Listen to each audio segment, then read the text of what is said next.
আজকের পর্বের শুরুতে ইয়ন এসে হাজির হয় প্রতিযোগিতায়। তারপর প্রতিযোগিতা শুরু হয় এবং জিং বলে প্রতিযোগিতার প্রথম পর্বের রান্না এমন কিছু হবে যা আগে কখনো কেউ দেখেনি।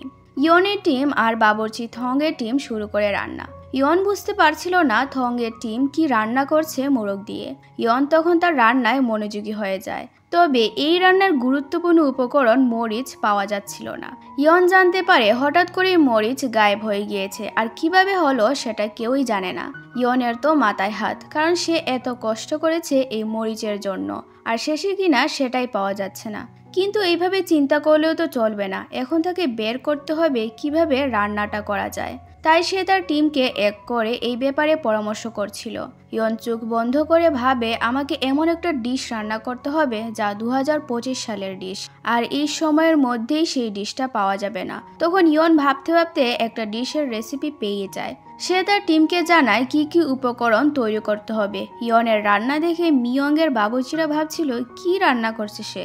থং বলে সে যাই রান্না করছে না কেন তা আগে আমরা দেখিনি। মিয়ংয়ের বাবুর্চি ইয়াচিন বলে যা ইচ্ছা তাই রান্না করুক, জিতবো তো আমরাই, কারণ আমি তাদের সিক্রেট উপকরণ চুরি করে ফেলেছি। ইয়নকে রান্না করতে দেখে রাজা ভাবছিল, বাবুর্চি ইয়ন তোমার মাথায় কি চলছে, কি রান্না করছো আমি বুঝতেই পারছি না। বাকিরাও একই কথাই ভাবছিল, কারণ ইয়নের রান্না যেহেতু 2025 সালের, তাই তারা তার রান্নার স্টাইল দেখে অবাকই হচ্ছিল। আর অনেকেই ভাবছিল ইয়ন জিততে পারবে না তার আজীব রকমের রান্না দিয়ে। রাজা মিয়ংকে বলে অপেক্ষা করে দেখুন, রান্না খাওয়ার পরই তার স্বাদ বোঝা যায়। তাই আগে থেকে কিছু বলা ঠিক না, পরে গিয়ে লজ্জা পেতে হতে পারে। তো ইয়ন রান্না করার এক পর্যায়ে খেয়াল করে মিয়ংয়ের বাবুর্চি ইয়াচুন মরিচের গুঁড়া ঢালছে। ইয়ন দেখে খুব রেগে যায় আর বলে আচ্ছা তাহলে সে এটা চুরি করেছে। আমার ভাবনার চেয়েও বেশি চালাক এই মহিলা, কিভাবে দেখো অন্য জিনিস নিজের করে রান্না করছে। আমি তো একে এত সহজে ছেড়ে দিব না। তো রান্না শেষে প্রথম খাবার টেস্ট করার জন্য ইয়নের ডিশ পেশ করা হয়। ইয়নের খাবার রাজা এবং মিয়ং একসাথে মুখে দিতেই দুইজন পৌঁছে যায় একটা প্রজাপতি ভরা জঙ্গলে, কারণ তার খাবার খাওয়া মাত্র ফিল করছিল মুখের মধ্যে প্রকৃতির শান্তি, রং বেরঙের সব কালার আর প্রজাপতির উড়াউড়ি। সে কি এক অসাধারণ স্বাদ দুইজনই অনুভব করে।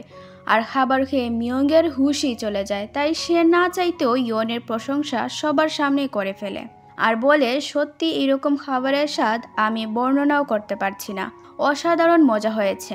মুখে দিতেই যেন সব গলে যাচ্ছে। রাজাও সচরাচর যেমন প্রশংসা করত তেমন এখানেও করে। বাকি যারা খায় তারাও বলে এই রান্না খাওয়ার পর মনে হচ্ছে মিয়ংয়ের বাবুর্চিরাও তৈরি করতে পারবে না এমন কিছু। মিয়ং তখন ইয়নকে প্রশ্ন করে বলে আচ্ছা তো এবার বলো এই রান্নাটা কি সত্যি বিরল, অর্থাৎ সত্যি কি এমন রান্না আর কোথাও পাওয়া যাবে না, আর কোথাও কি কেউ দেখেনি? ইয়ন বলে হ্যাঁ, এই রান্নাটা আর কোথাও এই যুগে পাবেন না। আসলে এটা ফ্রান্সের মায়েরা তাদের বাচ্চাদের জন্য রোজ রান্না করেন, তবে সেটা আরো কয়েকশো বছর পর হবে। আমি যখন এই রান্নাটা করি তখন আমি ভাবি যে যদি আমার মা থাকতেন তাহলে হয়তোবা উনিও আমার জন্য এইভাবে রান্না করতেন, হয়তোবা উনার এই রান্নায়ও ফ্রান্সের মায়েদের মতন ভালোবাসা থাকতো। ঠিক যেমন আমি আমার মাকে কোনো যুগেই আর পাবো না, তেমনি এই রান্নাটাও আপনি এই যুগে পাবেন না। তাই আমি নিশ্চিত এই রান্নাটা এইখানে সবচেয়ে অনন্য। ইয়নের এইরকম কথায় রাজার চোখের কোণে জল চলে আসে, কারণ ইয়নের মতন সেও নিজের মাকে কখনোই কাছে পায়নি, তাই সে তার কষ্টটা খুব ভালো মতনই ফিল করতে পারছিল। তো এবার মিয়ংয়ের বাবুর্চিদের খাবার টেস্ট করা হয়। রাজার তো বেশ ভালোই লাগে তাদের খাবার। তারপর তাদের খাবার সম্পর্কে মিয়ংয়ের বাবুর্চি ইয়াচুন ডিটেলস বলে। ইয়নের কেন জানি আরও সন্দেহ বেড়ে যায়। তাই প্রতিযোগিতার ফলাফল ঘোষণার আগে ইয়ন বলে আমার কিছু বলার আছে মহারাজ, আমি মিয়ংয়ের বাবুর্চিদের খাবার টেস্ট করতে চাই। মিয়ং সরাসরি মানা করে, এটা করার নিয়ম নেই। ইয়ন বলে আমার খুব দরকার এটা, কারণ আমি জানতে চাই তারা এতে কী দিয়েছে। রাজা বলে কিন্তু এখানে কি এমন জানার থাকতে পারে ইয়ন বলে আমি আগে খেয়ে দেখি তারপর বলবো মহারাজ।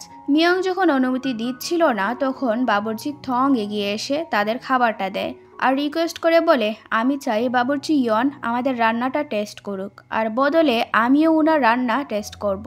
তাহলেই আর কোনো সমস্যা থাকবে না, কি বলেন সবাই? এবার ইয়নকে অনুমতি দেওয়া হয়।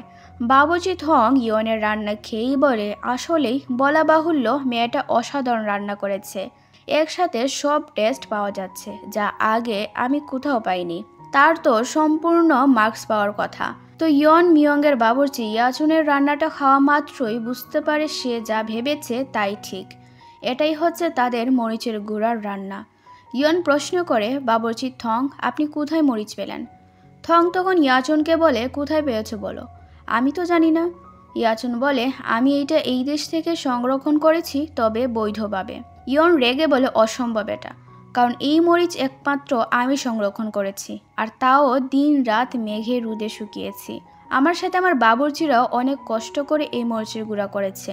তুমি কি জানো এর পেছনে আমরা কত সময় দিয়েছি? এই উপকরণটা ছিল আমাদের আজকের প্রথম পর্বের আসল উপকরণ, কিন্তু তোমার কারণে আমি মাঝপথে আমার রান্নার রেসিপি বদলেছি, কারণ আমাদের মরিচের গুঁড়া পাওয়া যাচ্ছিল না। রাজা এসব শুনে ভাবে, আচ্ছা তাহলে তাদের রান্নার স্বাদ ইয়নের থেকে চুরি করা মরিচ দিয়ে এসেছে। কিন্তু কিভাবে তারা পেল এটা? কে সাহায্য করেছে এই কাজে? বেচারে ইয়ন কত কষ্ট করেছে আমি নিজে দেখেছি, আর সেই উপকরণ কিনা শেষে গিয়ে সে ব্যবহারই করতে পারলো না। যেই কাজ করেছে তাকে তো আমি ছাড়বো না, আর খুঁজে বের করবই। তো এবার ইয়াচুন আর থং এর মধ্যে এই বিষয়ে কথা কাটাকাটি হয়, কারণ বাবুর্চি থং সবসময় চাইছিল সে সততার সাথে প্রতিযোগিতা জিতবে। রাজা তখন মিয়ংকে বলে, এবার আপনি কি বলবেন? এটা আপনার বাবুর্চি কি করলো? আমার বাবুর্চি ইয়ন কত কষ্ট করেছে এই মশলার পেছনে, আপনি জানেন সেটা? তাই আজ যদি আপনি তার জায়গায় হতেন তাহলে কি করতেন? বাবুর্চি থং জানায়, আমি হার মেনে নিচ্ছি এই পর্বে, কারণ আমি এরকমভাবে প্রতিযোগিতায় জিততে চাই না। আর ইয়াচুন, বলো তুমি এইসব কোথায় পেয়েছো এবং কে দিয়েছে? ইয়নও তখন একই প্রশ্ন করে তাকে জিজ্ঞেস করে। তখন ইয়াচুন বলে তাকে রাজকুমার জোসিয়ন দিয়েছে, আর সে এটা নিয়েছে তাদের দামি কালো মরিচের বদলে। রাজা তো রীতিমতো শকড, আর রাজকুমার জোসিয়নকে জিজ্ঞেস করে, এসব কি বলছে এরা চাচা? আপনি কি সত্যি বাবুর্চি ইয়নের মশলা আমার অনুমতি ছাড়া দিয়েছেন? রাজকুমার জোসিয়ন খুব ভালো করে একটা মিথ্যা কথা বলে। সে জানায় সে নাকি ভুলে দিয়ে ফেলেছে, আর সে জানতোই না এটা ইয়ন প্রতিযোগিতার জন্য ব্যবহার করবে, তাই সে ইয়াচুনকে দিয়েছে ভালো কালো মরিচের বদলে। এবার রাজা চাইলেও জোসিয়নের এমন যুক্তির বিরুদ্ধে কিছু বলতে পারে না। তার উপর রাজা এটাও দেখেছে ইয়নের রান্না খাওয়ার পরও মিয়ং খুব কম মার্কস দিয়েছে, অর্থাৎ এই পর্বে ইয়ন হারতো। তাই রাজা কিছু ভাবছিল কিভাবে এই হার থেকে ইয়নকে সেভ করবে। তখন ইয়ন জানায়, আসলে ভুলটা আমারই, আমি আমার উপকরণকে সামলে রাখতে পারিনি, তাই আপনাদেরকে হার মানতে হবে না। এবার রাজা আর মিয়ংয়ের মধ্যে এই নিয়ে ছোটখাটো একটা ঝগড়া হয়। তাই রাজা জানায়, দুই দেশের কথা শোনার পর আমার মনে হচ্ছে এখানে সবারই কিছু না কিছু দোষ আছে, তাই আমি আজকের ফলাফল সমান রাখছি, অর্থাৎ এখানে কেউই হারবে না। এবার আগামী রাউন্ডগুলিতে যারা জিতবে তারা এই প্রতিযোগিতায় জয় পেয়ে যাবে, কিন্তু যদি প্রতিযোগিতায় একইভাবে সমান মার্কস হয় তাহলেও জিতবে মিয়ংয়ের বাবুর্চিরা। আশা করব আর এইরকম মশলা নিয়ে ভুল হবে না। ইয়ন তো বেশ চিন্তিত হয়ে পড়ে, কারণ এইরকম হলে সে হারবে তো নিশ্চিত। আর তার উপর মিয়ংয়ের বাবুর্চিরা পেয়ে গিয়েছে একটা অ্যাডভান্টেজ। ইয়নের কাছে বাবুর্চি ইয়াচুন মাফ চায় আর বলে তার উচিত হয়নি মশলাটা তাকে না জিজ্ঞেস করে ব্যবহার করা। পরের বার থেকে সে এই বিষয়টা খেয়াল রাখবে। ইয়ন বলে, মাফ চাওয়ার কিছু নেই, কারণ দোষ তো আমারই, আমি মেনে নিয়েছি। আমার উপকরণ আমাকে সামলে রাখতে হতো, কিন্তু আমি তাতে ব্যর্থ হয়েছি, আর আজকের এই ফলাফল আমার ব্যর্থতারই একটা কারণ। চেষ্টা করব আগামী পর্বগুলিতে জেতার। রাতে এবার ইয়ন বসে তার টিম নিয়ে বেচারি রীতিমতো কেঁদেই দিচ্ছিল, আর বলছিল, আমি এখন পরের পর্বগুলিতে কি করব। সং এবং বাকি বাবুর্চিরা বলে, রাজকুমার জোসিয়ন কিভাবে এই কাজ করলো আমাদের সাথে? আমাদের হাতের কি বাজে অবস্থা হয়েছিল এই মশলা বানাতে গিয়ে, তাও তিনি আমাদের কষ্টের মধ্যে এইভাবে পানি ঢেলে দিলেন। ইয়ন বলে, এখন এসব ভেবে আমাদের সময় আরও নষ্ট হবে। আপাতত আমাদের রেসিপি বদলাতে হবে, কারণ আমাদের কাছে মশলা নেই। এবার আমরা এমন রান্না করব যা 70-এর দশকে তৈরি হবে, আর এই রান্না মানুষকে মুহূর্তে শান্ত করে ফেলার ক্ষমতা রাখে। তবে এই রান্না করাটা এত সহজ নয়, এর মধ্যে সঠিক মাত্রায় ক্রিসমিনেস থাকতে হবে, আবার সফটনেসও। তার রান্নার সময় অনেক কিছুরই খেয়াল রাখতে হবে। সিনিয়র বাবুর্চি বলে, তার মানে তুমি বলছো এই রান্নায় সন্তুষ্ট হয়ে যাবে দুধ মিয়ং? ইয়ন বলে, আমার সেটাই মনে হচ্ছে, তাই চলো কাজে লেগে পড়া যাক। অন্যদিকে বাবুর্চি থং তার টিম নিয়ে বসে আলোচনা করতে। থং বলে, আমি জোসিয়নের বাবুর্চিদের অনেক কম ভেবেছিলাম, কিন্তু বিশেষ করে বাবুর্চি ইয়নের তো অসাধারণ রান্নার ক্ষমতা আছে, তাতে আর কোনো সন্দেহ নেই। তবে আমাদেরকে আগামীকাল জিততেই হবে, তাই সমস্ত উপকরণের সঠিকভাবে তৈরি করে রাখো। তো দেখে তো দুই পক্ষকেই বেশ টাফ মনে হচ্ছে। এবার দেখার পালা এই প্রতিযোগিতায় কাদের জয় হয়। এদিকে জিং এসে রাজকুমার জোসিয়নকে বলে, তো চলুন, আজ চাঁদের মতন আপনার মুখও চকমক হয়ে যাবে রাজার কথায়। রাজকুমার জোসিয়ন বলে, মানে? জিং বলে, মানে আপনি আজ যা করেছেন তার জন্য রাজা আপনাকে ডেকে পাঠিয়েছেন কথা বলার জন্য। তো রাজকুমার জোসিয়ন আসার পরই তার উপর রাজার রাগের ঝড় বইতে শুরু করে। রাজা লিহন বলে, চাচা, আপনার সাহস কী করে হলে এই কাজ করার? আপনি জানতেন আমরা মিয়ঙ্গের বাবুর্চিদের সাথে প্রতিযোগিতায় অংশ নিচ্ছি, তাও আপনি ইয়নের সামগ্রী তাদেরকে দিয়ে দিলেন কেন? আর কোন সাহসে এই কাজ করলেন? আমার সঠিক উত্তর চাই এই মুহূর্তে, আর কোনো বাহানা চলবে না। রাজকুমার জোসিয়ন মাথা নত করে বলে, মহারাজ, আমাকে ক্ষমা করুন, আমি সত্যি বুঝতে পারিনি এরকম কিছু হয়ে যাবে। আমি ইচ্ছে করে সামগ্রী দেইনি, ভুলে হয়ে গিয়েছে। প্রতিযোগিতার মধ্যে বিঘ্ন হবে সেটা তো স্বপ্নেও চিন্তা করিনি, আমাকে দয়া করে বিশ্বাস করুন। রাজা বলে, আপনি সত্যি তাহলে এই কাজ করেছেন? বাকি মশলা কোথায় বলুন? রাজকুমার বলে, বেঁচে যাওয়া মশলা গুদাম ঘরে আছে মহারাজা।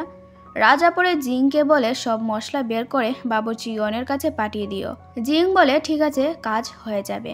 এদিকে রাজমাতা যখন জানতে পারে প্রতিযোগিতার সমান সমান মার্কস হলেও জিত হবে মিয়ঙ্গের বাবুর্চিদের, তখন রাজমাতা চিন্তিত হয়ে পড়ে। কারণ এইরকম হলে আগামী সবগুলো রাউন্ডে ইয়নকে যেভাবে হোক জিততে হবে, তা না হলে তার হার নিশ্চিত, আর তার হার মানে এই রাজ্যেরও হার। রাজমাতা এটাও ভাবছিল যে রাজকুমার কিভাবে ইয়নের উপকরণ মিয়ঙ্গের বাবুর্চিদের দিল, এর পেছনে তার কি উদ্দেশ্য থাকতে পারে।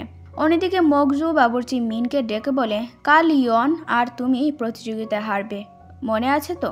মিন বলে, আমি শুনেছি এর উপর রাজ্যের ভবিষ্যৎ নির্ভর করছে। মগজু বলে, তোমাকে এত ভাবতে হবে না, তুমি চুপচাপ হেরে যাবে, কারণ তোমার মা আমার হাতে। আমার কথা না শুনলে কি হবে বুঝতেই পারছো। এবার পরদিন প্রতিযোগিতার দ্বিতীয় রাউন্ড শুরু হয়, যেখানে আজ তাদেরকে রান্না করতে হবে অন্য দেশের কোনো একটা খাবার।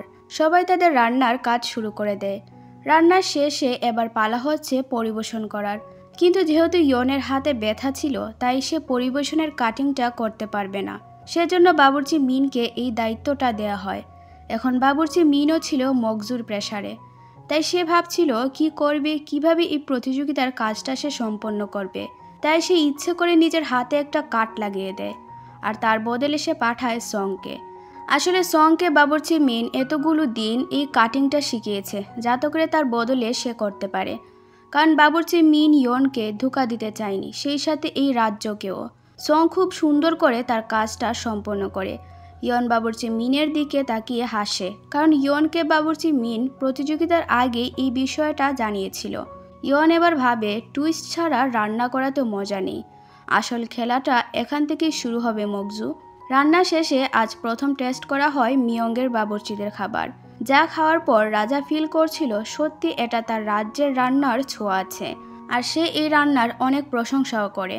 বাবুর্চি থং জানায়, আমি বেশ কিছু বছর এই দেশেই ছিলাম, আর তখন এই রান্নাটা আমি তৈরি করি। ইয়ন বুঝতে পারে তার জিতা আরও কঠিন হতে চলেছে। এবার ইয়নের রান্না টেস্ট করা হয়, যা খাওয়ার পর মিয়ঙ্গের তো চোখ থেকে পানি চলে আসে, কারণ এটা তার দেশের ঐতিহ্যকে রিপ্রেজেন্ট করছিল। সে না চাইতেও ইয়নের প্রশংসা করতে বাধ্য হয়।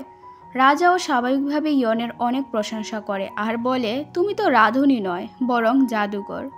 এবার প্রতিযোগিতার নাম্বার দেওয়া হয় দুই পক্ষ থেকেই। ইয়ন এবং থং ছিল হাড্ডাহাড্ডি লড়াইয়ে, তাই দুইজনই চিন্তিত ছিল ফলাফল কাদের পক্ষে আসবে। এবার রেজাল্ট কি হবে তা আমরা পরের পর্বে জানতে পারবো, কারণ আজকের পর্ব এখানেই শেষ হয়।